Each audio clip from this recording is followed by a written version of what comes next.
you can see my screen now. Okay, just brief एक overview. पहले हम already inputs के बारे में पढ़ चुके हैं कि हम जैसे चैट जीपीटी इस तरह के कोई भी जो और मॉडल्स हैं उनको हम इनपुट देते हैं, हम उसको टेक्स्ट दे सकते हैं, हम उसको इमेज एज एन इनपुट दे सकते हैं, एक वीडियो एज एन इनपुट दे सकते हैं. और फिर हम एम्बेडिंग्स के बारे में पढ़ चुके हैं. एम्बेडिंग्स क्या होती हैं, जो कि which is briefly like mathematical representation of जो आप इंग्लिश या इमेज या कुछ भी ऐसा है तो उसको हम मैथमेटिकली रिप्रेजेंट करते हैं.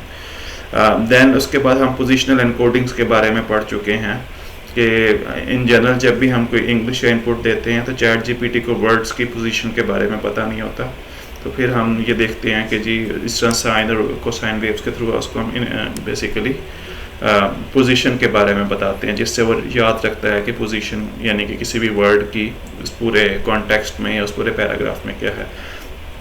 आज हम probably the most important part पढ़ेंगे और इसको मैं 2 लेक्चर्स में ख़त्म करूँगा. The one is this is what we call attention. और अगर आप इसको बिलाल ये पिक्चर क्लियर नज़र आ रही है, like do I need to zoom या इतना ठीक है? Maybe say yes no so that I got an idea कि ये ठीक नज़र आ रही है. Anyone say yes no maybe so that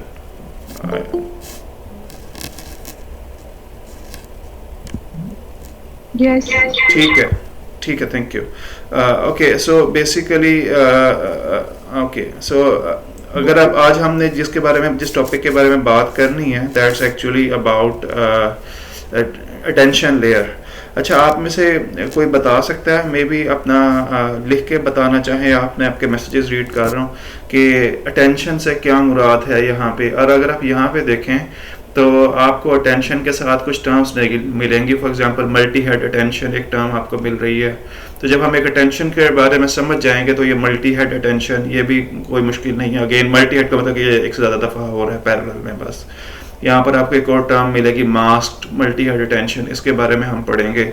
और ऐड एंड नॉर्मलाइजेशन इसके बारे में भी आज हम देखेंगे. Add simple add addition operation है कि हमने ऐड करना है. और नॉर्मलाइजेशन आपने पढ़ी होगी यकीनन मशीन लर्निंग के से पहले कोर्स में. नॉर्मलाइजेशन क्या होती है, जी स्कोर या और भी डिफरेंट तरीके हैं जिसके थ्रू हम उसको नॉर्मलाइज कर सकते हैं. So anyone who would like to tell me कि अटेंशन क्या होती है इन जनरल. यानी हम इंसानी ज़िंदगी में भी अटेंशन की बहुत अहमियत है कि जो लोग यानी कहते हैं कि अटेंशन पे करें स्टडीज़ पे या किसी टास्क पे, तो ऑब्वियसली वो चीज़ हम उसमें एक्सेल करते हैं, ऑब्वियसली हम उसको बेहतर कर पाते हैं. और जिस चीज़ पे हमारी अटेंशन ना हो तो उसको हम बेहतर नहीं कर पाते.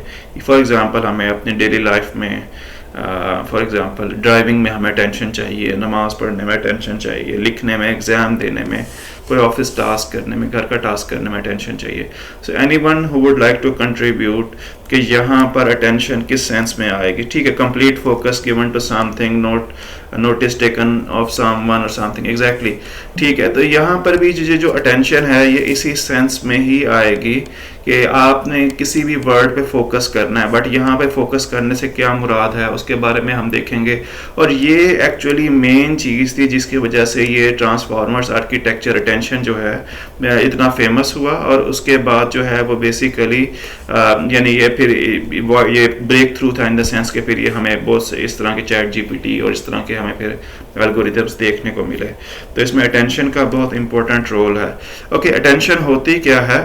अगर आप इसको सिंपल अल्फाज में समझना चाहें तो रिलेशनशिप अमंग द वर्ड्स. इसकी मैं आगे एग्जांपल्स करवाऊंगा तो कुछ समझ लगेगी मज़ीद क्लियर. बट अगर आप इसको सिंपल अल्फाज में समझना चाहें तो ये क्या है, वर्ड्स के दरमियान रिलेशनशिप कैसा है ये बहुत मैटर करता है. फॉर एग्जांपल अभी हम आगे डिफरेंट सेंटेंसेस देखेंगे तो हमें पता चलेगा कि अगेन किस वर्ड की अटेंशन कितनी ज़्यादा है दूसरे वर्ड पे और किस वर्ड की अटेंशन कितनी कम है. तो इवन इसमें क्या होता है कि जो ओरिजिनल वर्ड है जिस पे हम उसकी अटेंशन चेक कर रहे हैं वो हम आगे देखेंगे एग्जांपल्स में, तो वो खुद भी शामिल होता है. तो अगर आपने इसको ब्रॉडली समझना है तो attention is what, it's relationship among the words. तो एक सेंटेंस में अगर 10 वर्ड्स हैं तो उन 10 के 10 वर्ड्स के आपस में क्या रिलेशनशिप है. और अगर आपने इसको मैथमेटिकली समझना है तो मैथमेटिकली ये क्या, इट्स सिंपली ये एक वेटेड एवरेज ही होती है कि हम हर वर्ड को एक वेट असाइन करते हैं इवेंचुअली. यानी इसके पीछे थोड़ा मैथमेटिक्स है जो, लेकिन इवेंचुअली उस सारे का मकसद क्या होता है कि अगर एक जुमले में 10 वर्ड्स हैं तो हर वर्ड की कितनी वेटेज है दूसरे वर्ड के लिहाज से. तो अगर आप इन लेमैन टर्म्स आपने समझना है तो attention is what, it's relationship among the words, कि वर्ड्स के दरमियान क्या रिलेशनशिप है। और अगर हमने इसको मैथमेटिकली समझना है तो it's by definition it is weighted average of values. वो अभी हम वैल्यूज़ के बारे में बात करेंगे। आई होप कुछ बेसिक क्लियर हुआ, relationship among the words. Okay so everyone, आप मैंने ना आई होप आपको क्लियर नज़र आ रहा होगा। ये मैंने यहाँ पे 3 सेंटेंसेस लिखे हैं। अगर आप इन तीनों सेंटेंसेस में देखें तो एक वर्ड कॉमन है cell. She unlocked cell door, the human cell divides rapidly, my phone cell is dead. बारी बारी आप में से बता सकता है यहाँ पे, अगेन मे बी लिख के बता दें या बोल के। फर्स्ट जो सेंटेंस है लेफ्ट साइड पे, शी अनलॉक्ड सेल डोर, यहाँ पर वर्ड सेल का क्या मतलब है? एनीवन? यहाँ पे सेल डोर से क्या मुराद है? कोई बता सकता है? प्रिजन सेल, बिल्कुल ऐसे ही है जी। जुहा शाहिद ईमान जी बिल्कुल ठीक है। यानी कि सपोज करें एक प्रिजन का एक सेल है, वहाँ पर वो है शी इज देयर और उसने उसको अनलॉक किया है, ठीक है। अब वो किसी भी हैसियत में हो सकती है। She can be as a prisoner, she can be, आगे आप देखेंगे, she can be as an attendant, as a jailer, और she can be there as a doctor, और she can be there as a journalist और something.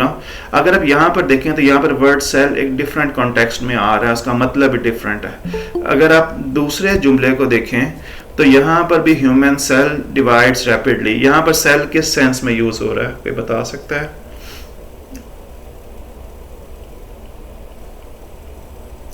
Somatic cells, biological sense में use हो रहा है, बिल्कुल ठीक है।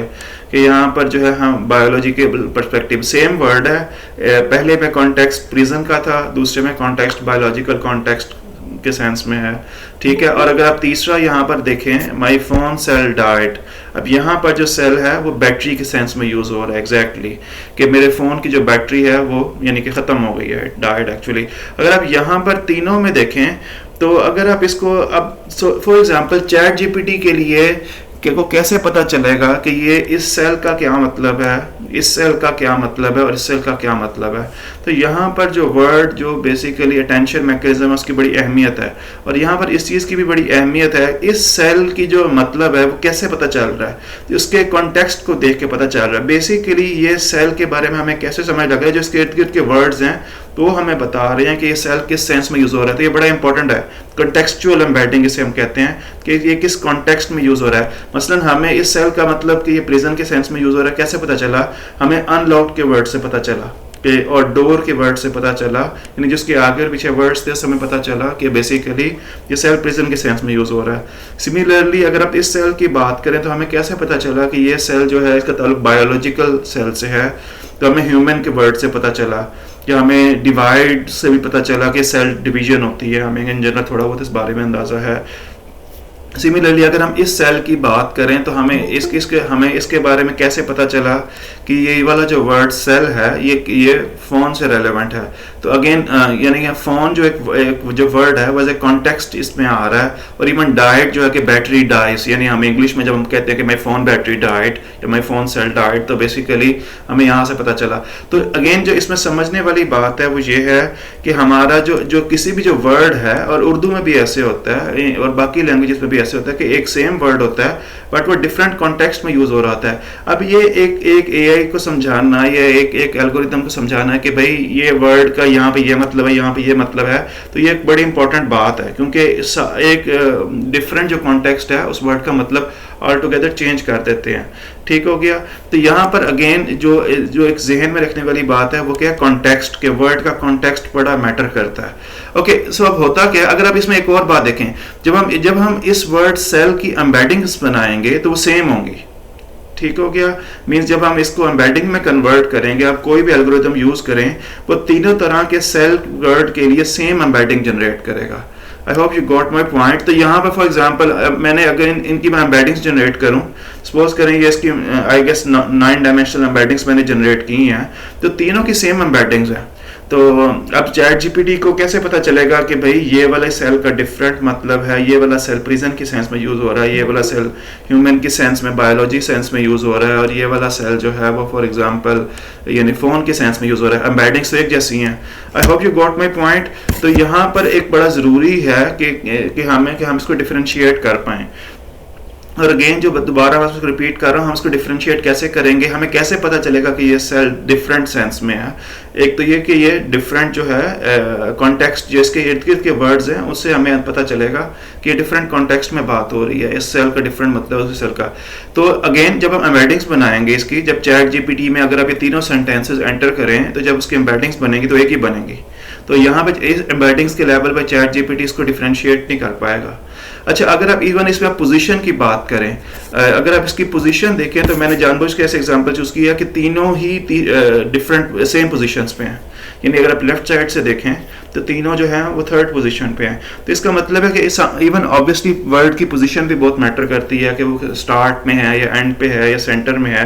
लेकिन अगर आप यहाँ पर देखें, अगर तीनों वर्ड्स जिनकी एम्बेडिंग्स भी सेम है और उनकी पोजीशन भी सेम है, तो जब यानी इससे पता चलता है कि चैट जीपीटी को अगर हम सिर्फ इस नॉर्मल सेंस में देखें तो उसको नहीं पता चल पाएगा कि सेल से क्या मुराद है, या वो तीनों के सेल के लिए एक ही सेंस में यूज करेगा। Did you get up till here? May be say yes, no, anyone?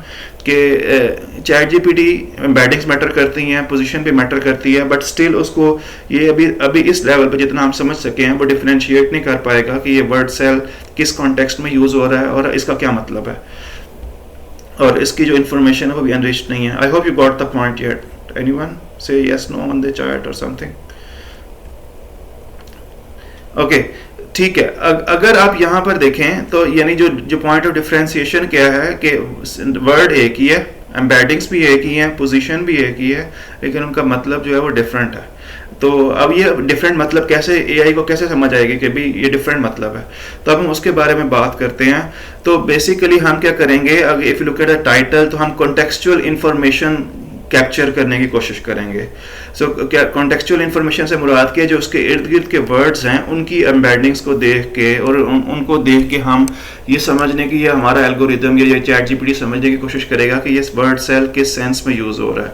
तो अगर आप if you look at here, तो सेल्फ अटेंशन ये जो works by seeing how each word is to all of the words in the sentence, यानी वो एक sentence में जो बाकी वर्ड्स हैं उसके लिहाज से वो समझने की कोशिश करेगा कि भाई इस वर्ड का क्या मतलब है। I hope you got my point. तो ये काम हम फिर किस तरह से करते हैं, ये हम काम करते हैं कॉन्टेक्सचुअल यानी जो अटेंशन मैकेनिज्म के through. So in general attention mechanism क्या करता है कि बेसिकली एक वर्ड जो है उसका मतलब समझने की कोशिश करता है with respect to other words in the sentence. अच्छा, लाजमी नहीं है कि वो other words in the sentence हो, समटाइम्स वो पूरे के पूरे पैराग्राफ की बेस पे जज करने की कोशिश करता है कि इस सेंटेंस का, इस वर्ड का क्या मतलब। और हम आगे एग्जांपल्स देखेंगे कि समटाइम्स हो सकता है कि हम एक वर्ड है और वो वर्ड जो है मे बी जो पहले 2 पैराग्राफ्स हैं या इवन जो 3 पैराग्राफ्स पहले कोई बात हुई है वो उससे इन्फ्लुएंस हो रहा हो। ठीक है, तो ये बेसिकली वो इस तरह से, तो वो कैसे जज करता है, तो ये कॉन्टेक्स्ट बहुत मैटर करता है। और लाजमी नहीं कि कॉन्टेक्स्ट से मुराद सिर्फ इर्द में भी एक सेंटेंस के जो वर्ड्स हैं वो हों, समटाइम्स इवन 2 पैराग्राफ पहले, समटाइम्स 3 पैराग्राफ पहले वाले जो वर्ड्स हैं तो वो भी कॉन्टेक्स्ट में शामिल होते हैं। Okay, so for example look at this example, she locked cell door and her phone cell is dead. ठीक हो गया। तो अब यहाँ पर हम क्या करेंगे, अगर आप यहाँ पर देखें तो हम क्या करेंगे, हम वर्ड शी पे फोकस करेंगे। अब अटेंशन, अगेन जो हमारा टॉपिक था, हम अटेंशन, और इसके लिए जो टर्म यूज होती है, इफ यू सी यहाँ पे हाईलाइट हुआ है अटेंड टू, तो हमने ये वर्ड यूज करना है। और जो ओरिजिनल पेपर था इसका अटेंशन, यानी इसका attention is all you need transformers वाला, उसमें भी उन्होंने ये वर्ड यूज किया। तो आपने देखना है कि इस शी को, वर्ड को बेसिकली कौन सा वर्ड ज्यादा अटेंड कर रहा है। ठीक हो गया, कौन सा वर्ड इस पे ज्यादा फोकस कर रहा है। सो मे बी एनीवन जो कि आप बताना चाहें, कि आप बता सकते हैं कि which words attends the most to the word she in rest of the sentence. कोई आप में से बताना चाहे, लिख के बता दें या इवन बोल के। हर बेसिकली अगर आप देखें, अब हर जो है ये वर्ड बेसिकली 6 या 5 अल्फाज के बाद है, बट ये शायद सबसे ज़्यादा इस पे it attends to the most actually you know के जी ये वर्ड सबसे ज़्यादा इस पे अटेंशन पे कर रहा है, ये सबसे ज़्यादा इससे क्लोजली रिलेटेड है। आप क्लोजली रिलेटेड भी समझ सकते हैं, आप इसको सिमिलर भी समझ सकते हैं, बट आई गेस जो मोस्ट अप्रोप्रिएट टर्म जो कि ऑथर्स ने भी यूज़ की थी that is attend to, that her actually attends to the most. इसी तरह जो लॉक्ड का वर्ड है, इवन शी जो है इट्सेल्फ अपने आप पे भी अटेंड कर रहा है, तो ये जो अगर आप यहाँ पे ये जो एरो देख रहे हैं जो उसके अपनी तरफ इसको डायरेक्ट कर रहा है, तो हर वर्ड की उसके अपने से अटेंशन और जो उस जुमले में जो बाकी वर्ड्स हैं उस पे जो अटेंशन है उस सारे को हमने देखना है। Okay, so similarly if we move further, sorry if we move further, तो अब आप लॉक्ड वाले वर्ड पे आएंगे। तो इसमें समझने वाली बात क्या है, हम हर वर्ड पे पूरे पूरे जुमले की या पूरे पूरे पैराग्राफ की अटेंशन को चेक करेंगे। सो फॉर एग्जांपल लॉक्ड पे भी देखें तो हम चेक करेंगे कि शी जो है इस पे कितना अटेंड कर रहा है और बाकी वर्ड्स इस पे कितना अटेंड कर रहे हैं। सो आप में से बताना अगर कोई चाहे कि सबसे ज़्यादा लॉक्ड से ज़्यादा रेलेवेंट वर्ड या सबसे ज़्यादा इसको कौन सा वर्ड अटेंड कर रहा है इर्द गिर्द में से, देखिए कॉन्टेक्स्ट में से देखिए तो कौन सा वर्ड सबसे ज़्यादा लॉक पे अटेंड कर रहा है। ऑब्वियसली डोर जो है, क्योंकि डोर बहुत रेलेवेंट वर्ड है कि डोर लॉक होता है। और इवन अगर मैं पूछूं कि सेकंड नंबर पे आफ्टर डोर कौन सा वर्ड ज़्यादा अटेंड कर रहा है इसको, यानी कि तो फोन जो है, फोन भी इसको अटेंड कर सकता है, बट अगर आप इसकी सेंस देखें तो क्या फोन का ताल्लुक लॉक के साथ है? इफ यू लुक एट जो इसकी सेंस बन रही है, इन्होंने फोन लिखा है, सेल एग्जैक्टली मेरे ख्याल में फ़ोन इतना अटेंड नहीं करेगा, क्योंकि फ़ोन जो है वो इस वाली लॉक से ताल्लुक़ नहीं है। अगर आप इसका कॉन्टेक्स्ट देखें अगेन, जो हम नॉर्मल अगर आप इसको इंग्लिश के पर्सपेक्टिव में देखें तो मेरे ख्याल में सेल का जो वर्ड है वो भी इसको ज़्यादा अटेंड करेगा। ठीक है कि जी, क्योंकि सेल जो है और यानी सेल और डोर ये मिल के वो लॉक हो जाता है कि यानी कि लॉक जो है वो बेसिकली सेंस में यूज़ हो रहा है, डोर की सेंस में यूज़ हो रहा है, और यानी ये डोर बेसिकली किस चीज़ का, सेल का है। तो ये बेसिकली आपने ये अटेंशन मैकेनिज्म यही है, अगर आप इसको इन जनरल होलिस्टिक पर्सपेक्टिव में देखें कि हर वर्ड को हम इर्द गिर्द के वर्ड्स के लिहाज से देखेंगे और हम देखेंगे कि कौन सा वर्ड कितना अटेंड कर रहा है उसको। Similarly if you look at the word cell, तो ये अब यहाँ पर देखें एक ही जुमले में दो सेल है, एक ये वाला वर्ड सेल है, एक ये वाला वर्ड सेल है। अब दोनों वर्ड्स को फॉर एग्जांपल दोनों सेल के वर्ड्स को डिफरेंट वर्ड्स अटेंड कर रहे हैं, उस पर डिफरेंट अटेंशन पे कर रहे हैं। फॉर एग्जांपल इस वाले सेल को, ये जो लेफ्ट साइड पे है, इसको कौन सा वर्ड ज़्यादा अटेंशन पे कर रहा है? मे बी डोर वाला वर्ड ज़्यादा अटेंशन पे कर रहा होगा। ऐसे ही है, ये लॉक्ड वाला वर्ड ज़्यादा अटेंशन पे कर रहा होगा, या मे बी शी वाला वर्ड ज़्यादा अटेंशन पे कर रहा होगा। ठीक हो गया। लेकिन ये जो ये वाला सेल है, इस पे अभी हम आएंगे बाद में, इसको डिफरेंट वर्ड्स अटेंशन पे कर रहे हैं। तो आई hope you got the basic idea attention पे करने से क्या मुराद है कि, और फिर इसे भी हम बाद में क्वांटिफाई करते हैं, इसी को हम मैथमेटिकल फार्मूला निकालते हैं और उसको फिर हम देखते हैं। Similarly if you look at this word door, और यहाँ पे मैंने अटेंड टू का वर्ड लिखा है, अब मैंने इसको थोड़ा परसेंटेज के फॉर्म में देखते हैं। सो फॉर एग्जाम्पल अगर आप इस डोर के वर्ड में देखें तो मे बी ये वर्ड इटसेल्फ सबसे ज़्यादा अपने आप पे अटेंशन पे कर रहा है, और सबसे ज़्यादा जो इसके बाद जो नेक्स्ट नंबर पे जो वर्ड है, जो उस पर आप कह रहे हैं कि अगर हम इसको यानी इस सारी अटेंशन को अगर हम 100% में डिवाइड करें तो जो मेजॉरिटी अटेंशन है वो सेल पे कर रहा है इस डोर पे, और इसके बाद जो सेकंड नंबर पे जो अटेंशन पे कर रहा है वो लॉक्ड पे कर रहा है। सो फॉर एग्जांपल अगर मैं आपसे पूछूं इन टर्म्स ऑफ परसेंटेज, ये जो इज का वर्ड है यहाँ पे राइट साइड पे, ये आपके ख्याल में इन टर्म्स ऑफ परसेंटेज को अंदाजा लगाएं कितनी अटेंशन पे कर रहा है इस वर्ड डोर पे। ये जो इज का वर्ड है राइट साइड पे, ये कितनी अटेंशन पे कर रहा है? लीस्ट, प्रोबेबली बहुत कम, maybe zero, maybe उससे भी कम जो है वो अटेंशन पे कर रहा है, बिकॉज क्योंकि इसका कोई डायरेक्टली ताल्लुक इसके साथ नहीं है। तो फॉर एग्जांपल अगर अब ये सारे नंबर हाइपोथेटिकल हैं, but just to give you an idea कि जो बाकी इर्द गिर्द के वर्ड्स हैं वो बेसिकली अटेंशन पे तो कर रहे हैं, बट बहुत मिनिमलिस्टिक, कोई 5% पे कर रहा है, कोई 1% पे कर रहा है, कोई 0.1%, कोई 0.02%। तो इवेंचुअली होता ये है जब आगे इसका हम आगे वो सॉफ्ट मैक्स फंक्शन लगाते हैं तो जो हाईएस्ट वाले होते हैं उनको हम सिलेक्ट कर लेते हैं, और जो बहुत कम वाले होते हैं इनको हम यानी ये जो बहुत कम वाले हैं इनको हम 0 कर देंगे, और जो ज़्यादा वाले हैं इनको हम 1 कर देते हैं इवेंचुअली। तो इससे हमें पता चलता है कि जी एक पूरे सेंटेंस में कौन सा वर्ड किस वर्ड पे कितनी अटेंशन पे कर रहा है। I hope you got the basic idea eventually. And tell me what about and को सबसे ज़्यादा कौन सा वर्ड अटेंशन पे कर रहा है?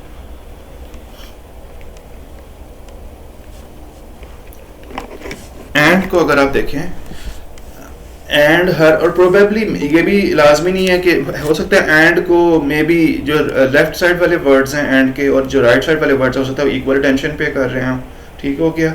तो मे बी यस, इसका एंड का ताल्लुक जो है वो मोस्टली मेरे ख्याल में शी से हो सकता है, क्योंकि हम शी के बिहेवियर के बारे में बात कर रहे हैं, बट अगेन डिपेंड करता है।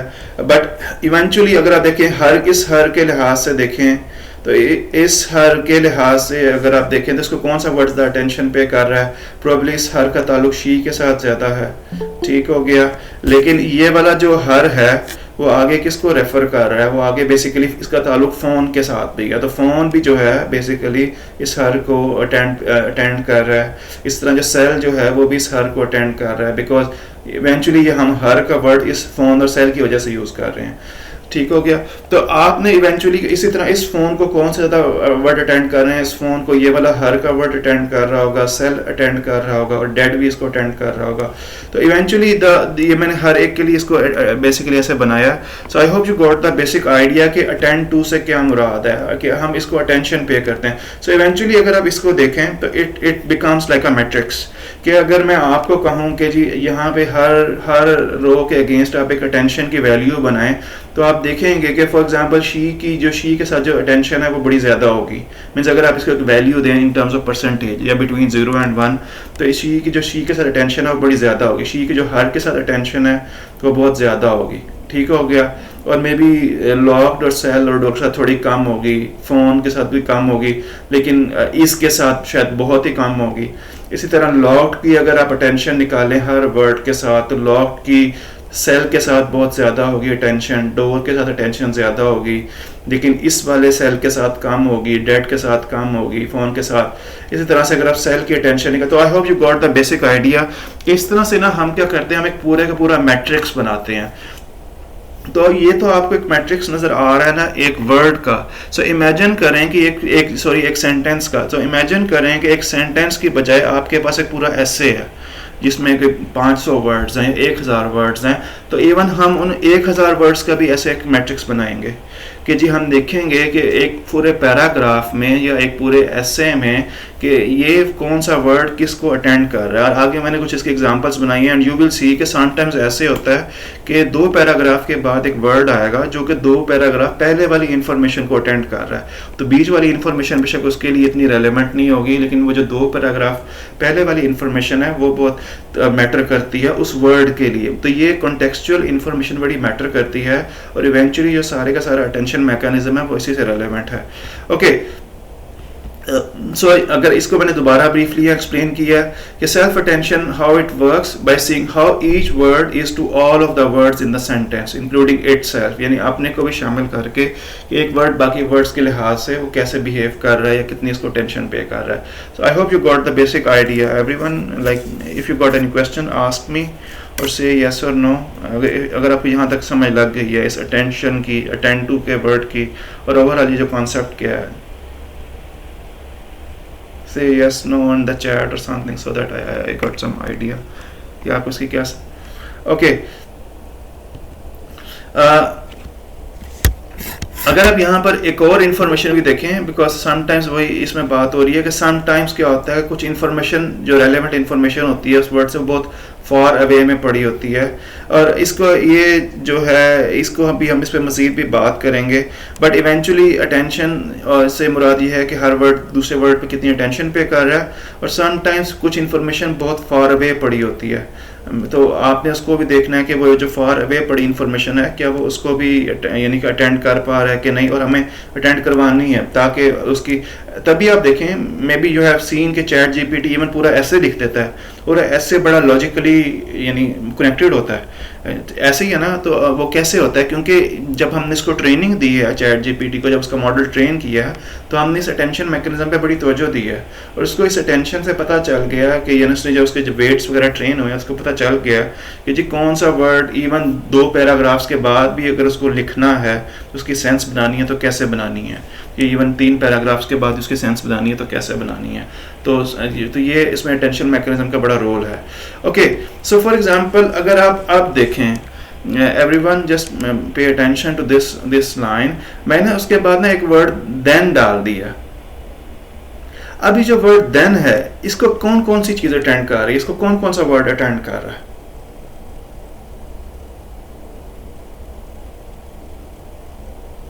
एनीवन? अब देखें ना, अब हमने आगे एक स्टोरी बना रहे हैं, सपोज करें हमने ये आगे वर्ड्स लिख दिए कि जी you know she locked cell door and her phone call is dead then. अब यहाँ पर ये जो वर्ड देन है, ये इसमें बहुत समझने वाला पॉइंट है कि इसको सारे ही वर्ड्स, ये देन जो है, अगर मैं फॉर एग्जांपल पहला हिस्सा स्किप कर दूं, शी लॉक्ड सेल डोर, इतना हिस्सा अगर मैं निकाल दूं और सिर्फ यहाँ से स्टार्ट करूं, her phone cell is dead then, तो डिफरेंट चीज़ आएगी, डिफरेंट रिस्पॉन्स आएगा। और अगर मैं ये वाला सेंटर वाला जुमला निकाल दूं, एंड के बाद वाला, and her phone cell is dead, और मैं सिर्फ इतना लिख दूं she picked cell door then, तो डिफरेंट कॉन्टेक्स्ट होगा, डिफरेंट स्टोरी। लेकिन अगर आप वो चाहते हैं कि जी वो दोनों को शामिल करें, she picked cell door and her phone cell is dead then, तो ऑब्वियसली आप देखेंगे कि ये सारे वर्ड्स ही बड़े इंपॉर्टेंट है, इन सारे वर्ड्स पे ही देन की अटेंशन बड़ी ज़्यादा होगी। ठीक हो गया? और जो देन की, अगर आप देन के वर्ड की एम्बेडिंग निकालें तो वो एम्बेडिंग बहुत एनरिच्ड होगी, मींस इस जो देन के वर्ड की जो एम्बेडिंग निकलेगी उसके अंदर ये प्रीवियस इंफॉर्मेशंस का भी चंक इसमें आया होगा, ताकि वो बहुत रिच एम्बेडिंग बनेगी। और उसके बाद यानी देन जो है वो बेसिकली ये वर्ड जो है ये पहले सारे जुमलों को समझता है, सारे कॉन्टेक्स्ट को समझता है, और उसके बाद वो प्रोबेबिलिटी निकालेगा कि नेक्स्ट वर्ड क्या बनना चाहिए। So for example everyone, if I ask you by looking at that, if I ask you to suggest me next word, कि नेक्स्ट वर्ड देन के बाद क्या आ सकता है, तो क्या आएगा? Maybe if you want to complete this story, तो देन के बाद क्या आ सकता है, नेक्स्ट वर्ड क्या आ सकता है? शी आ सकता है, बिल्कुल आ सकता है, हर आ सकता है, ऐसे ही है। तो अब बिल्कुल ठीक है। और मे बी क्या देन के बाद क्या अनदर नहीं आ सकता? Then another person did that, something like that. Then क्या ये नहीं आ सकता समवन नोटिस्ड? ये भी आ सकता है, शी भी आ सकता है। But I hope you got the idea कि इवन फॉर एग्जांपल ये जो देन का वर्ड है, अगर हमने इसके बाद नेक्स्ट वर्ड की प्रोबेबिलिटी निकालनी है कि क्या आ रहा है, तो ये पहले सारे वर्ड्स की अटेंशन बड़ी ज़रूरी है। ये देन का वर्ड इन सारे वर्ड्स पे अटेंशन पे करेगा और उसके बाद विल ट्राई टू प्रेडिक्ट के what's next in the sequence. तो ये अटेंशन की बड़ी इंपॉर्टेंस है। हो सकता है बट लाजमी नहीं है। सो ये जो लिख रहे हैं देन चैट में, शी डाइड इन अलिल्ला। So for example look at this example now. अब अगर आप देखें तो अब मैंने उसी जुमले ये लास्ट जुमला वही है, मैंने उससे पहले एक और स्टोरी बनाई है कि अब ये बेसिकली क्या है, मैंने एक कि Meera she is a journalist जो कि एक अबंडेंट प्रिजन सेल में गई है, वहाँ पे और कोई भी नहीं होता, या तो उसने सिर्फ एक्सप्लोरेशन के लिए वो गई है कि जी, और वो उसके she was inside the cell और her flash light flickered and you know, और उसके बाद footsteps approached, heart pounding, she grabbed her phone, dead, she locked the cell door, her phone cell is dead, then. अब look at that, अगर आप यहाँ पर देखें तो अब जो देन का वर्ड है, अगर मैं अब आपसे पूछूं तो वो किसको, वो उसको सबसे ज़्यादा टेंशन कौन पे कर रहा है, कौन सा वर्ड पे कर रहा है? ये देन जो है ऑब्वियसली वो पूरा वर्ड, बट देन जो है वो इवेंचुअली किसको रेफर करेगा, ये किस पे फोकस करेगा सबसे ज्यादा, attends to the which word the most?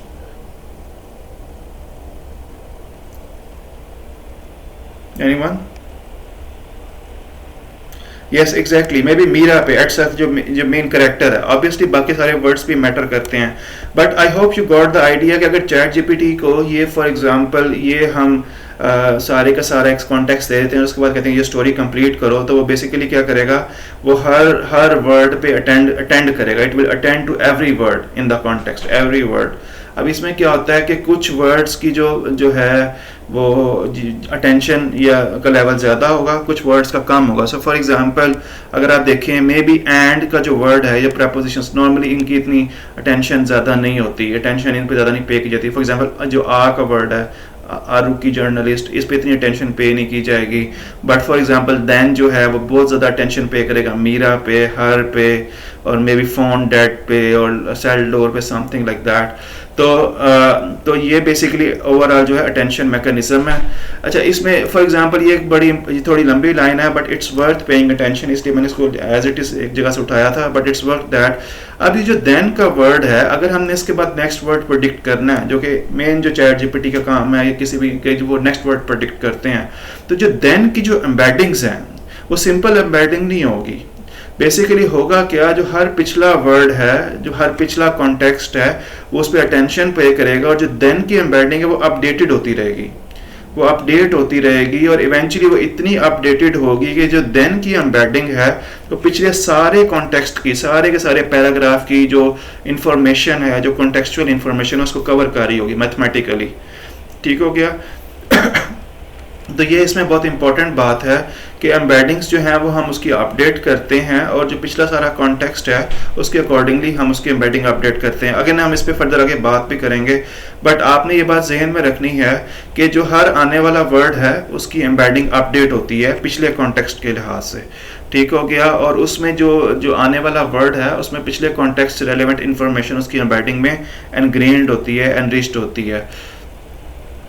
Something I don't no, अगर आपने फाइनेंस पढ़ी तो स्टॉक मार्केट में भी इससे रेलेवेंट एक प्रिंसिपल है, मुझे उसका एग्जैक्ट नहीं पता, लेकिन इस तरह का प्रिंसिपल है कि जो लास्ट डे जो है उसके जो मार्केट की जो वैल्यूज़ होती हैं ट्रेडिंग की या शेयर्स की, उसके अंदर पिछले एक हफ्ते की या पिछले महीने की जो भी मार्केट की एक्टिविटी होती है वो उसमें स्मोई होती है, इन द सेंस वो उसके अंदर एनग्रेन्ड होती है। और इसीलिए आई डोंट नो, इसका कोई हाइपोथेसिस भी होता है, मुझे एग्जैक्ट उसका नाम नहीं पता, शायद एफिशिएंट मार्केट हाइपोथेसिस उसे कहते हैं, कुछ ऐसा। स्टॉक मार्केट में भी ऐसे ही होता है कि हर जो लास्ट डे होगा उसके अंदर जो पिछला लास्ट वीक होगा उसकी एक्टिविटीज़ वाली इंफॉर्मेशन भी उसके अंदर एक लास्ट, क्योंकि ऑब्वियसली जो लास्ट डे की प्राइस थी तो उसने उससे पिछले दिन की प्राइसेस को रिएक्ट किया, और अकॉर्डिंगली वो इंफॉर्मेशन या वो जो लर्निंग है वो उसके अंदर बेसिकली इनग्रेन्ड होती है, एम्बेड होती है। तो this is almost the similar mechanism. Okay, अब आते हैं इसके थोड़े मैथ्स की तरफ। मैं इसका मैथ्स पे आज बहुत कम, यानी कि मैं भी अटेंशन पे करूँगा, बट मैं आपको ज़्यादा इसके मैथ्स के बारे में इंट्रोड्यूस करवाऊँगा। और ये एक this is the final maths जो कि इसमें किया जाता है, बाकी सारा बहुत आसान है, मींस वो कोई ख़ास नई चीज़ नहीं है, लेकिन ये बेसिकली लास्ट चीज़ है जिसके बारे में हम बात करेंगे। आपको ना जब अटेंशन कैलकुलेट कैसे करनी है, यानी मैथ्स में हम क्या कर रहे हैं कि एक्चुअल में ये जो हम कहते हैं, यानी अभी तो हमने यहाँ पर जो एक्चुअल में वैल्यूज़ आएंगी किसी भी सेल में कि जी कितने परसेंट या कितनी अटेंशन है, तो वो वैल्यूज़ कैसे आएंगी, कितनी आएंगी, क्योंकि इसी मैट्रिक्स से, इन्हीं वैल्यूज़ की बेस पे चैट जीपीटी सीखेगा जब उसको हम ट्रेनिंग दे रहे होते हैं कि जी कौन सा वर्ड कितना इंपॉर्टेंट है, और इवन यानी कि 2 पैराग्राफ वाले वर्ड्स को भी उसने कैसे टैकल करना है, कितनी अटेंशन पे करनी है। तो अब हम मैथ्स की तरफ जा रहे हैं। ठीक हो गया। और आज तो नहीं, बट नेक्स्ट सेशन में इसका जो मैथ्स है, इवन आप उसको पाईटॉर्च में इसके कोडिंग भी कर सकते हैं, तो वो कोई इतना मुश्किल नहीं है। Okay, so let's talk about the underlying maths. आपको यहाँ पे 3 टर्म्स जहन में रखनी है, क्वेरी, की और वैल्यू। ये 3 टर्म्स हमने इसके बारे में पढ़ना है, और ये बड़ा आसान है इसको समझना। अच्छा, सो फॉर एग्जांपल अगर आपने इन तीनों टर्म्स को समझना है तो ये example it's a very classical example. आप यूट्यूब पे फॉर एग्जांपल कोई वीडियो सर्च करते हैं, ठीक हो गया, ये यहाँ पे लिखा भी हुआ है। तो सबसे पहले जो आप YouTube पे टेक्स्ट लिखते हैं सर्च बार में, उसे हम क्या कहते हैं, क्वेरी। वो हमारा क्या हुआ, query. It works just like as a retrieval system, यानी कि रिट्रीव करते हैं हम रेलेवेंट इन्फॉर्मेशन। तो ये वही है बेसिकली। आप YouTube पे क्वेरी लिखते हैं। अच्छा, आप इसको बता सकते हैं, may be late me just hide it a little bit, कि वो क्वेरी जो है वो क्या सर्च करती है इवेंचुअली। एनीवन, कोई आप में से बता सकता है? जब हम YouTube पे लिखते हैं क्वेरी, तो वो क्वेरी जो है वो रिस्पॉन्स में जो वीडियोस आती हैं, तो वो बेसिकली वो किससे मैच करने की कोशिश करता है, या एग्जैक्टली चैट पे कुछ लोगों ने लिखा है कीवर्ड्स बेसिकली। तो हम क्या करते हैं, फॉर एग्जांपल मैं जब वीडियो अपलोड करता हूँ तो मैं उसका टाइटल देता हूँ, डिस्क्रिप्शन देता हूँ, कुछ ना हैशटैग्स डालता हूँ। तो बेसिकली यहाँ पर ये जो की जो है, इट की से मुराद वो कीवर्ड्स हैं, यानी क्वेरी इवेंचुअली मैप किसके साथ होती है। इफ यू सी, ये मैंने इसको हाईलाइट भी किया हुआ है, जो हमारी क्वेरी है वो एक्चुअल में मैप होती है किसके साथ, जो वीडियोस की कीज हैं। तो वीडियो की कीज से क्या मुराद है, वीडियो टाइटल, डिस्क्रिप्शन, हैशटैग्स वगैरह। और इवेंचुअली क्या होता है फिर इसमें जो टॉप मैचिंग कीज होती हैं, यानी जो वो की जो कि सबसे ज़्यादा मैच कर रही है, अगर आप देखें तो जो भी हमारे जो रिसर्च रिजल्ट्स आते हैं उसमें भी आता है, अगर आप फिल्टर लगाएं तो मोस्ट रेलेवेंट का आता है कि जो मोस्ट रेलेवेंट जो वीडियोस होती हैं वो हमें डिस्प्ले पे आ जाती हैं। तो वो जो बेस्ट मैच्ड वीडियोस हैं उन्हें हम वैल्यूज़ कहते हैं। तो ये 3 कॉन्सेप्ट्स हैं, इनको समझना अपने ज़रूरी है। हमने क्वेरी बेसिकली जो हम कीवर्ड सर्च कर रहे हैं और उस कीवर्ड से रेलेवेंट जो हमें जो कीज़, जो रेलेवेंट कीज़ हम देखेंगे और उन कीज़ की बेस पे हम ये बेसिकली देखेंगे कि कौन सी जो हमारी वैल्यूज़ हैं वो सबसे ज़्यादा बेस्ट मैचिंग वैल्यूज़ हैं। आई hope you got the basic idea. ठीक हो गया क्वेरी, कीज़ एंड वैल्यूज़ का। मे बी अगर आप में से अगर आप सर्च यानी गूगल सर्च या और भी सिस्टम्स देखें तो वो ऐसे ही काम करते हैं, यानी जो रिट्रीवल सिस्टम्स या सर्च इंजन्स हैं। तो ये जो अटेंशन मैकेनिज्म है उसमें भी हम यही चीज़ बेसिकली देखते हैं, क्वेरी, की एंड वैल्यू। अब क्वेरी तो कौन सी क्वेरी होगी, क्या क्वेरी होगी, उसके बारे में अभी हम बात करते हैं और वो फिर किससे मैप करेगी। सो फॉर एग्जांपल अगर मैं यहाँ पर एवरीवन अगर मैं इस टेक्स्ट को देखूँ और अगर मैं इस टेक्स्ट को देख के क्वेरी रन करना चाहूँ तो फॉर एग्जांपल मैं क्या क्वेरीज बना सकता हूँ अगर मैंने इस टेक्स्ट को देख के मैंने कोई क्वेरी बनानी हो। सो फॉर एग्जांपल मैं क्वेरी बना सकता हूँ कि what is the adjective of door. Adjective I hope सारों को पता होगा कि यानी कौन किसको यानी रेफर कर रहा है। एडजेक्टिव I guess ये होता है obviously. So if I ask you कि इस डोर का एडजेक्टिव के जो इंग्लिश में एक वर्ड होता है एडजेक्टिव जो हमने पढ़ा होगा नाउन्स प्रोनाउंस ग्रामर में, what is the adjective if I run a query like this, what is the adjective of the word door, तो क्या होगा, डोर का एडजेक्टिव क्या होगा, यानी डोर की प्रॉपर्टी क्या होगी। आप एडजेक्टिव से मतलब प्रॉपर्टी समझ लें, ये डोर की क्या प्रॉपर्टी है। अगर मैं एक क्वेरी रन करूं what is the property of the word door या what is the adjective of the word door, तो वो क्या होगा। एनीवन इस वर्ड डोर के लिहाज से उसकी क्या प्रॉपर्टी है। एग्जैक्टली लॉक्ड, यस, कि वो डोर लॉक होता है तो ये उसकी प्रॉपर्टी है। उसकी एक दूसरी प्रॉपर्टी भी है कि वो उसका ताल्लुक सेल के साथ है। ये डोर किस चीज़ का, एक सेल का। तो इवन ये लॉक बेसिकली ज़्यादा वर्ब की सेंस में आएगा, but cell is the main property कि ये डोर किस चीज़ का है, ये एक सेल का डोर है। ठीक हो गया। तो ये क्वेरी है, सपोज करें अगर मैं क्वेरी अगर हम रन करें तो इन्हीं क्वेरीज के थ्रू चैट जीपीटी सीखता है। For example what is the adjective of the word door, तो हम कहेंगे कि सेल है। ठीक हो गया। सो अगर मैं कहूँ कि what is the adjective of the word cell, ये वाला जो है तो वो फ़ोन है, या what is the adjective word phone, तो वो सेल है बेसिकली। तो मैं इसी तरह से अगर कहूँ कि अभी अगर आप करंट देखें सेंटेंस में, so what is the property of this phone, कि वो फ़ोन की क्या प्रॉपर्टी है। एक तो उसमें सेल है प्लस वो डेड है, तो ये एक और भी यानी उसकी प्रॉपर्टी है। तो हम क्या करते हैं, हम डिफरेंट क्वेरीज रन करते हैं और इन क्वेरीज के थ्रू जो है हम बेसिकली उसका मैचिंग कीवर्ड निकालते हैं, मैचिंग जो कीज़ निकालते हैं और फिर हम देखते हैं कि वो कौन सी की कितनी ज़्यादा रेलेवेंट है, कितने उस पर हम अटेंड कर रहे हैं। So I hope you got the basic idea of query. तो क्वेरी क्या होती है, जिस तरह यूट्यूब पे हम देते हैं, हम गूगल पे देते हैं, क्वेरी होती है। वो क्वेरी क्या करती है, अगेन हम सर्टन कीज़ होती हैं उस यूट्यूब में, उसका वीडियो टाइटल होता है, उसकी डिस्क्रिप्शन होती है, उसके हैशटैग होता है, तो हम क्वेरी को की पे क्या करते हैं, मैप करते हैं। अगर आप देखें तो यानी कि मैपिंग तो ज़्यादा भी हो सकती है, कुछ केस में मे बी 100% मैपिंग हो, कुछ केस में मे बी मैपिंग 20% हो, कुछ केस में मैपिंग जो 30% हो। तो वो क्या करता है, वो आपको फिर टॉप के जो रिजल्ट्स हैं वो पहले पेज पे दिखाता है। जो बेस्ट मैपिंग जिसकी होगी तो उसको हम फिर वैल्यूज़ कह देते हैं कि जो बेस्ट मैच्ड है वो पेज 1 पे आ जाएंगे, फिर सेकंड नंबर वाले पेज 2 पे आ जाएंगे, फिर पेज 3 पे आ जाएंगे। आई hope you got the concept of query, की एंड वैल्यूज़। समझ लगी इस बात की? Did you get that? Query, की एंड वैल्यू का जो कॉन्सेप्ट है, maybe say yes no. अगर कोई कंफ्यूजन है तो आस्क मी भाई। मुझे पता है 3-4 लोग यहाँ रिस्पॉन्ड कर रहे हैं, but anyone else if you are confused कि नहीं समझ लगी ये क्या चीज़ है, क्वेरी क्या होता है, की क्या होता है, वैल्यूज का, तो आस्क मी। Anyone else? आज हम एक ही दफ़ा में सेशन करेंगे, we want take a break, और मैं इसको जल्दी वाइंड अप कर दूंगा because they asked me to do सो।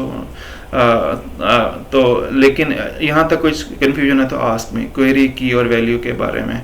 और अगेन हम ये क्वेरी, की और वैल्यू हम क्यों देख रहे हैं, क्योंकि हम अटेंशन को अब मैथमेटिकली कैलकुलेट करना जान रहे हैं कि अच्छा, इसमें जो लास्ट इंपॉर्टेंट बात है जो कि यहाँ पर आप देखें, हम ये जो क्वेरी की या वैल्यू जो है हर टोकन की कैलकुलेट करेंगे। ये बहुत इंपॉर्टेंट बात है, मुझे इसको हाईलाइट करना चाहिए था। फॉर ईच टोकन हम हर टोकन की कैलकुलेट करेंगे। क्यों? क्योंकि हम अटेंशन हमने हर टोकन की कैलकुलेट करनी। जिस तरह हमने पहले एग्जांपल्स देखी कि हम हर वर्ड के अगेंस्ट अटेंशन देख रहे थे कि हर वर्ड की दूसरे वर्ड के अगेंस्ट की अटेंशन है, तो यहाँ पर भी हम क्या करेंगे, तो चूंकि अटेंशन मीन्स यही क्वेरी की ये वैल्यू, अगर उसको मैथमेटिकली देखें तो हम हर टोकन की हर दूसरे टोकन के अगेंस्ट और इवन उसके अपने टोकन के अगेंस्ट भी हम क्या करेंगे, अटेंशन कैलकुलेट करेंगे। So this is another important point, we will calculate query की and value for each token, हर टोकन की against each token as well. तो ये सो फॉर एग्जांपल अगर आप यहाँ पे देखें, अगर हमारे पास ये जुमला है, आज हम सिर्फ बात करेंगे क्वेरी कैलकुलेशन पे, लेकिन अगर आपको क्वेरीज कैलकुलेट करनी आ गई तो की और वैल्यू के लिए भी सेम चीज़ ही है, सेम मैकेनिज्म है, कोई फ़र्क नहीं है। ठीक हो गया? तो फॉर एग्जांपल हमारे पास एक जुमला है, सो स्टेप 1 पे क्या होता है, हम हर जुमले की एम्बेडिंग जनरेट करते हैं। जिस तरह हमने पहले भी देखा कि हम एक सेल जो है, एक वर्ड है, उस शी की वर्ड की एम्बेडिंग जनरेट करेंगे, सेल वर्ड की एम्बेडिंग जनरेट करेंगे, इस वाले सेल वर्ड की एम्बेडिंग जनरेट करेंगे। फिर सेकंड नंबर पे बता सकते हैं एम्बेडिंग के बाद नेक्स्ट हमारा टास्क क्या होता है, जिस हम फिर कौन सी फर्दर इंफॉर्मेशन इसमें ऐड करते हैं।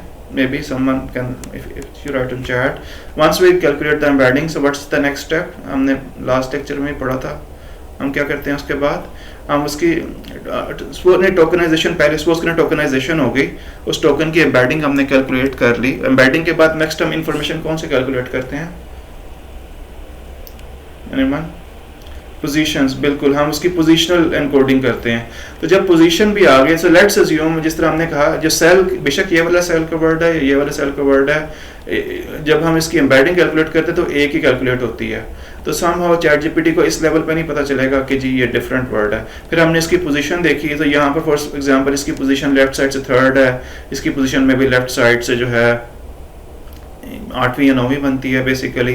तो यहाँ पर बेसिकली क्या होगा कि पोजीशन, लेकिन अगर आप उसको साइन और कॉस के सेंस में देखें तो ऑब्वियसली हम पोजीशन इन्फॉर्मेशन ऐड करेंगे। अब थर्ड जो है, हमने अटेंशन पे करवानी है, बिकॉज अटेंशन के बगैर हमें इवन चैट जीपीटी को नहीं पता चलेगा कि ये वाला सेल जो है प्रिजन वाला सेल है और ये वाला जो सेल है ये फोन वाला सेल है। अब हम अटेंशन कैसे पे करवाएंगे? सपोज करें हम एक क्वेरी रन करते हैं। अब ये, आई hope you can see that this query. अब ये क्वेरी हमने रन की कि any adjectives in front of मी, कि मेरे इर्द गिर्द कोई एडजेक्टिव है, तो ये जो वर्ड सेल है इसने कहा कि yes I am the adjective. तो सपोज करें कि ये क्वेरी है एनी, इस बेसिकली इस तरह से बहुत सारी क्वेरीज रन होती हैं। ठीक हो गया बैक एंड पे, लेकिन ये एग्जांपल के तौर पे हम इस पे फोकस कर रहे हैं। तो इस क्वेरी का जो बेसिकली का हम क्या मैप कर रहे हैं इसके अगेंस्ट, कि ये इस क्वेरी का आंसर इधर है। तो अभी सिर्फ for example focus on query, हम क्या करेंगे, इस क्वेरी, ये जो इंग्लिश में जो क्वेरी लिखी है इसकी भी हम एम्बेडिंग्स बना लेंगे। ठीक हो गया? एक तो एम्बेडिंग्स बन गई इसकी, एक पूरे के पूरे सेंटेंस की, और एक हम एम्बेडिंग्स बनाएंगे इस क्वेरी की कि any adjective in front of मी। इस क्वेरी की भी हमने क्या बना ली, एम्बेडिंग्स बना ली। तो अगर आप यहाँ पर देखें तो ये इस क्वेरी की भी एम्बेडिंग्स हैं। अच्छा, इन जनरल जो इसकी एम्बेडिंग्स होती हैं वो छोटी होती हैं। अगर आप नॉर्मली इस पूरे जुमले की देखें ना, इस इन वर्ड्स की, तो ये अगर आप चैट जीपीटी वो अराउंड उसकी 1200 या 1500 एम्बेडिंग्स वो बनाता है, 1536 समथिंग लाइक दैट। लेकिन ये जो क्वेरीज होती है ना, इनकी एम्बेडिंग्स छोटी कम बनती हैं, सिर्फ 128 एम्बेडिंग्स बनेंगी। तो स्टेप 1 क्या हो गया, इसको आप दोबारा समझें इंटेंशन के लिए। स्टेप 1, हम एक क्वेरी जनरेट करेंगे।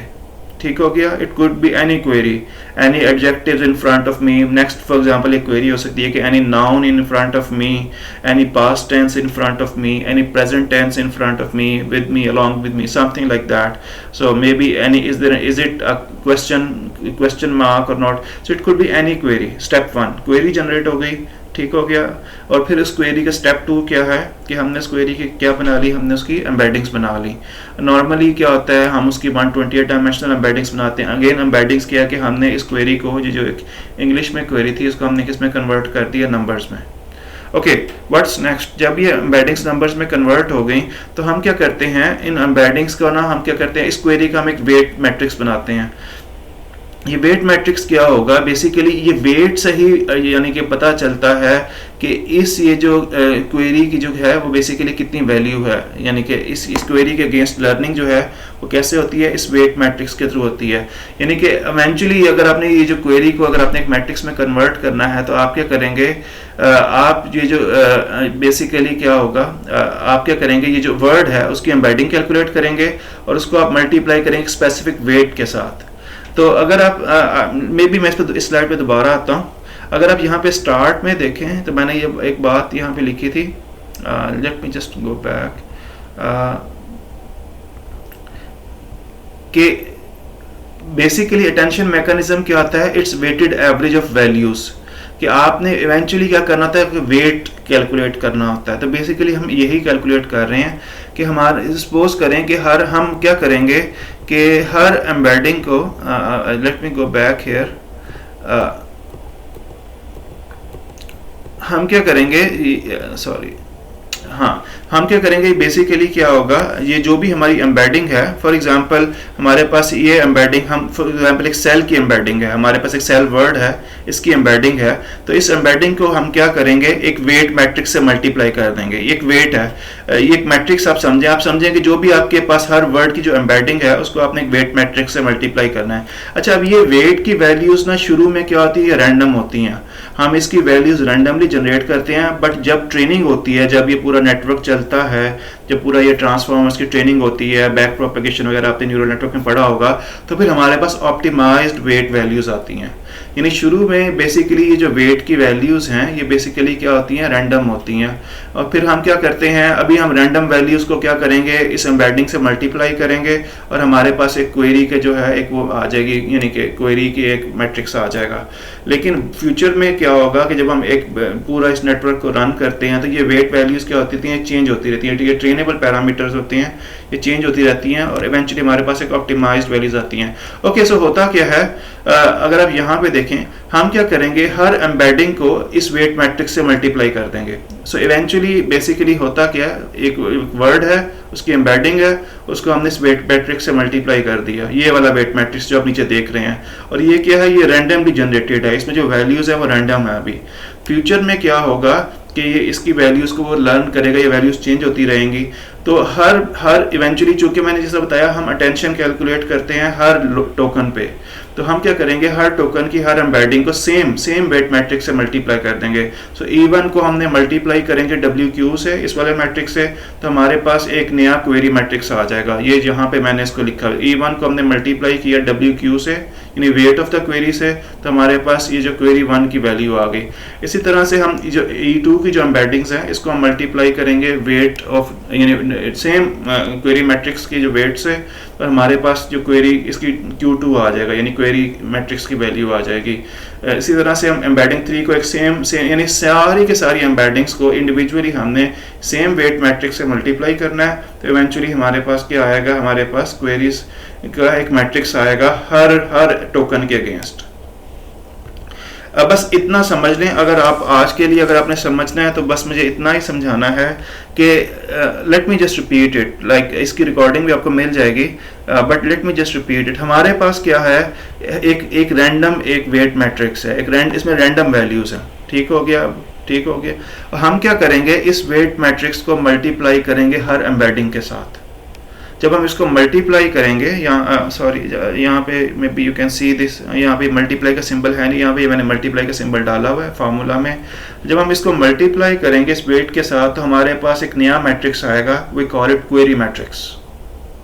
इसी तरह से सेकंड वर्ड की जो एम्बेडिंग है इसको हम मल्टीप्लाई करेंगे सेम वेट मैट्रिक्स के साथ, इसकी हमारे पास क्वेरी मैट्रिक्स आएगा। सो जिस तरह से, इसी तरह से अगर ये 10 वर्ड्स हैं तो हमारे पास 10 क्वेरी मैट्रिक्स आएंगे। सपोज करें हमारे पास 100 वर्ड्स हैं, या 500 वर्ड्स होते, या 1000 वर्ड्स होते, या पूरी की पूरी विकीपीडिया होती, तो हर एक दिन हमारे पास पूरी की पूरी विकीपीडिया के केस में भी हमने उस विकीपीडिया के हर टोकन को, उसकी एम्बेडिंग को हमने उस वेट मैट्रिक्स से मल्टीप्लाई करना था। आई होप यू गॉट दैट। तो ये बहुत बड़े स्केल पे होता है, इसलिए हमें जीपीयूज इसके लिए चाहिए। ये हम पैरेलल में कर सकते हैं, मींस हम जीपीयू लेके ये पैरेलल में E1 E2 E3 ये पैरेलल में ही सारी कंप्यूटेशन हो रही है, इसीलिए जीपीयूज इसके लिए बहुत सूटेबल होते हैं। और इवेंचुअली हमारे पास क्या होगा, वेट ये Q1 Q2 Q3 आ जाएगा और हमारे पास क्वेरीज के बीच यानी जितने टोकन्स हैं उतने क्वेरी मैट्रिक्स आ जाएंगे। और वेट जो है, वेट मैट्रिक्स की वैल्यू सेम है। फ्यूचर में जब हम देखेंगे, अभी जब हम आहिस्ता आहिस्ता आगे पढ़ते रहेंगे तो हम देखेंगे कि ये जो वेट की वैल्यूज ये ऑप्टिमाइज होती रहेंगी, ये उनको लर्न करता रहेगा, ये लर्नेबल पैरामीटर है और इसकी वैल्यूज क्या होती रहेंगी, ऑप्टिमाइज होती रहेंगी। अच्छा, जिस तरह से हमने यहाँ पे वेट इसमें क्वेरी के केस में किया, कीज के केस में भी ऐसे ही होता है, खैर वो हम उसको नेक्स्ट देखेंगे। But like I don't want to like make it burden for you, तो मैंने इसलिए इसको यहाँ तक ही आज किया है। अगर आप इतना समझ जाएं तो this will be good enough. So we got embeddings and we got a random weight matrix, ठीक हो गया। और हम क्या करते हैं, हर एम्बेडिंग को उस वेट मैट्रिक्स से मल्टीप्लाई करते हैं और हमारे पास एक क्वेरी मैट्रिक्स आ जाता है।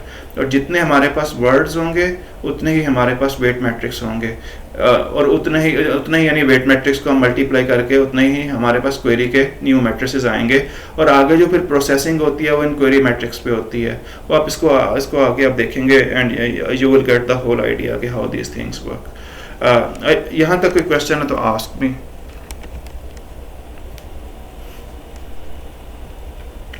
लेटर ऑन हम इसको आगे ऑब्वियसली उस पर पाईचाम वगैरह पे भी करेंगे।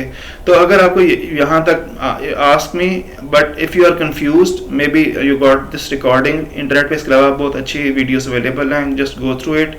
बट आपको ये टर्म्स जो हैं बेसिकली क्लियर होनी चाहिए, इनकी कैलकुलेशंस क्लियर होनी चाहिए, and then obviously will build on that. I hope कि मैं इसको मजीद 2 से 3 लेक्चर्स में, this is the main thing जो हमारी रह गई है। जब हमने ये कर लिया ना अटेंशन लेयर, वो जो कि हम इंशाल्लाह नेक्स्ट लेक्चर में कर लेंगे, तो अब बेसिकली आप समझें कि हमने बेसिक जो है वो काम कर लिया है। फिर एक आधा फीड फॉरवर्ड पे हम लेक्चर लेंगे, तो मुझे उम्मीद है कि 2 से 3 लेक्चर्स में इसको हम ख़त्म कर देंगे। And once you got that तो आपको समझ लगेगा कि ये चैट जीपीटी और इस तरह से ये कैसे के सारे नए वर्ड्स वगैरह वो प्रोड्यूस करता है, and you will get the whole idea. But attention इसको समझना बड़ा ज़रूरी है। आई होप यहाँ तक कोई क्वेश्चन है तो आस्क मी, अदरवाइज आज के लिए इतना ही मैंने करवाना है। एनी क्वेश्चंस बच्चे पूछो मेरे से, like if you are confused ask me.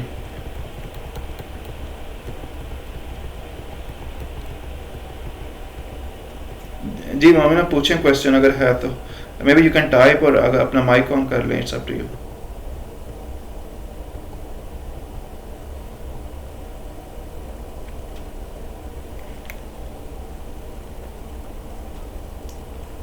Okay sir, pay attention के बाद 2 स्टेप्स एक दो बता दें। Iman Najeeb, I don't get your question, maybe आप माइक ऑन करके पूछ लें या इसको थोड़ा डिटेल में बताएं। अटेंशन के बाद स्टेप्स 1-2 बता दें मुझे। I couldn't get your question exactly. क्या आप ये पूछे चलिए कि अटेंशन के बाद क्या होता है? अच्छा, query generation, query embedding, exactly जी ऐसे ही है ईमान नजीब, ऐसे ही है। पहले हम क्या करते हैं, क्वेरी जनरेट करते हैं, और क्वेरी जनरेट करने का क्या तरीका होता है वो मैंने ये बताया। क्वेरी जनरेट कैसे होती है, आप रैंडम वेट्स लेते हैं, उसको आप मल्टीप्लाई करते हैं बेसिकली इस एम्बेडिंग के साथ, तो आप समझ लें कि आपके पास एक क्वेरी का वो एक यानी कि आपके पास क्वेरी का आ जाता है इस तरह से। If you look at here तो आपके पास क्वेरी का यहाँ पे एक मैट्रिक्स आ जाता है। So this is actually how this thing works.